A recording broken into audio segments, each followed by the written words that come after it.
नमस्कार, R7 भारत देख रहे हैं आप और मैं हूं आपके साथ जावेद अली। R7 भारत पर ऑपरेशन बेनकाब लगातार जारी है और ऑपरेशन बेनकाब के जरिए हम ग्राम प्रधानों से बातचीत करते हैं, उनसे जायजा लेते हैं कि आखिर उन्होंने अपने ग्रामीणों के लिए, अपनी जनता के लिए कितना काम किया। आज हमारी जो मौजूदगी है वो बदायूं जिले के बिसौली क्षेत्र के और बिसौली ब्लॉक लगता है गांव शरह बरौलिया में। शरह बरौलिया के अगर ग्राम प्रधान की बात की जाए तो उन्होंने उच्च स्तर पर काम किया है। हमने कई महिलाओं से बात की, बुजुर्ग महिलाओं से बात की और जो विधवा महिलाएं हैं उनसे भी बात की।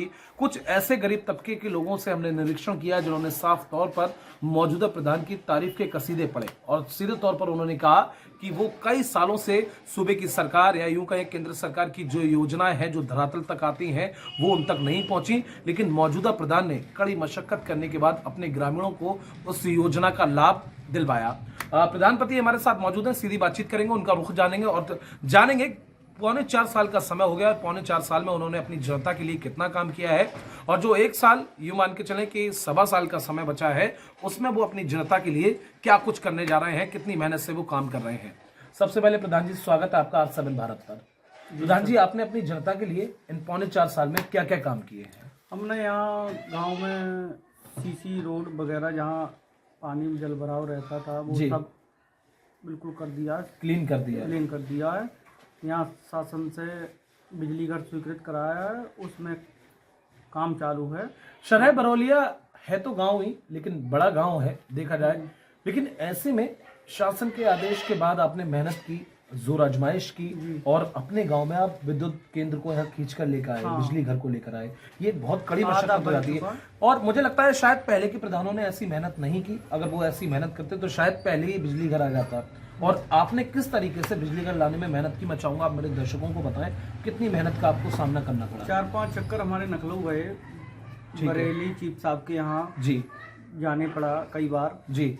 उसके बाद में प्रस्ताव करके हमने स्वीकृत भी करा दिया। वो काम भी आधा बन चुका है जी, जनवरी में पूर्ण हो जाएगा, जनवरी में पूरा हो जाएगा। ये बहुत अहम हो जाता है। इसके अलावा आपके गांव में जो अंत्येष्टि स्थल होते हैं या यूं कहें जो शमशान घाट होते हैं उसको लेकर क्या कुछ तैयारी, क्योंकि जब हमने ग्रामीणों से बात की तो उन्होंने कहा कि जमीन जो है वो स्वीकृत हो चुकी है, जगह मिल गई है और बहुत जल्द उस पर काम शुरू होने वाला है। उसको लेकर किस तरीके से आपने काम किया, कितनी मेहनत उसमें करनी पड़ी? प्रस्ताव करके सीडीओ साहब ब्लॉक के थ्रू DPRO साहब को भेज दिया है और DM साहब ने स्वीकृत भी कर दिया है।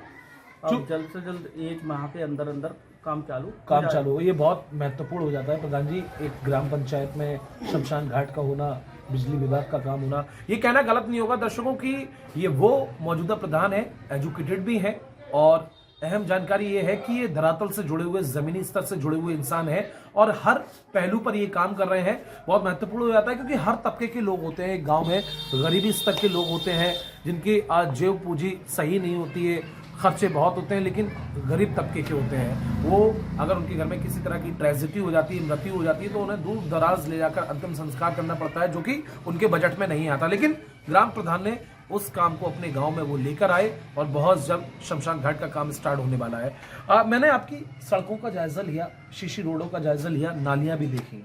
ये कहना गलत नहीं होगा कि एक तरफ सूबे की सरकार योगी आदित्यनाथ उच्च स्तर पर काम कर रहे हैं स्वच्छता मिशन को लेकर। वो स्वच्छता मिशन की तस्वीरें आपके गांव में दिखाई दी, वो स्वच्छ और साफ सड़कें आपके गांव में दिखाई दी। कितने सफाई कर्मी तैनात हैं और किस तरीके से आपने अपने गांव को चाक चांद लगा दिया है? एक सफाई कर्मचारी तैनात है, उसके बाद में हम मजदूरी पे गांव स्तर पर टीम लगाते हैं। मतलब आप प्राइवेट तौर पर टीम लगाते हैं? तो आप समझ सकते हैं सफाई कर्मी हर गांव में एक तैनात किया गया है। इस गांव में भी एक सफाई कर्मी है, लेकिन गांव बड़ा है तो प्रधान जी के द्वारा अपनी पर्सनल टीम अपनी पॉकेट मनी से लगाई जाती है ताकि इनके गांव में किसी तरह की गंदगी, किसी तरह का जल जमाव ना हो। प्रधान जी, 1 साल का समय बचा है, अभी तक जो आपने काम किए हैं अपने गांव में काबिले तारीफ है और मुझे लगता है शायद पहले के प्रधानों ने या पहले के समय में कोई काम नहीं हुए। ऐसे कौन से काम हैं जो पहले से अधर में पड़े हुए थे और आपकी इस पंचवर्षीय में वो पूरे होते हुए जा रहे हैं? यहाँ गौशाला खाली तीन पड़ी हुई, 3 शर्ट पड़ी हुई थी। उसके बाद में मैंने कमरे बनवाए। मैं आऊंगा कमरे की बात पे, बाद में आऊंगा। तो ऐसा कौन सा वो काम थे, जैसे नाले हो गए, सड़कें हो गई जो बहुत पहले से जर्जर पड़ी हुई थी या फिर लोगों को परेशानियों का सामना करना पड़ता था, वो आपने मौजूदा समय में पूरा कराया? नाले वगैरह बनवाए, यहाँ अधूरे पड़े। ठीक है। आपने कितने शीशी रोड बनवाए, कितने इंटरलॉक कराए और कितने नालों का निर्माण कराया? सीसी रोड कम से कम 10-15 सीसी 10 से 15। हाँ। ये बहुत अहम हो जाता है, 10 से 15 शीशी रोडों का निर्माण कराना, उन्हें डलवाना। इंटरलॉक कितने कराए गए? इंटरलॉक 2-3 कराए थे। 2-3 करा दिए। ठीक है, इसके अलावा अभी आप एक जिक्र कर रहे थे जो आपने बोला, उसको लेकर गौशाला में, अभी जो गौशाला है उसमें किस तरह की तैयारी है, किस तरह की आपने व्यवस्था गायों के लिए कर रखी है? सर्दी के लिए कैसी गायों की व्यवस्था है, पानी की कैसी व्यवस्था है?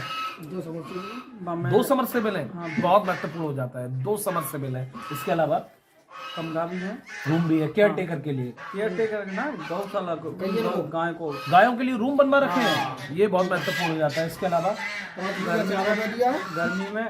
गर्मी में पंखा भी लगे हैं उसमें, और सर्दियों के लिए बचाव के लिए आपने तिरपाल वगैरह रूम में कवरिंग करा रखी है।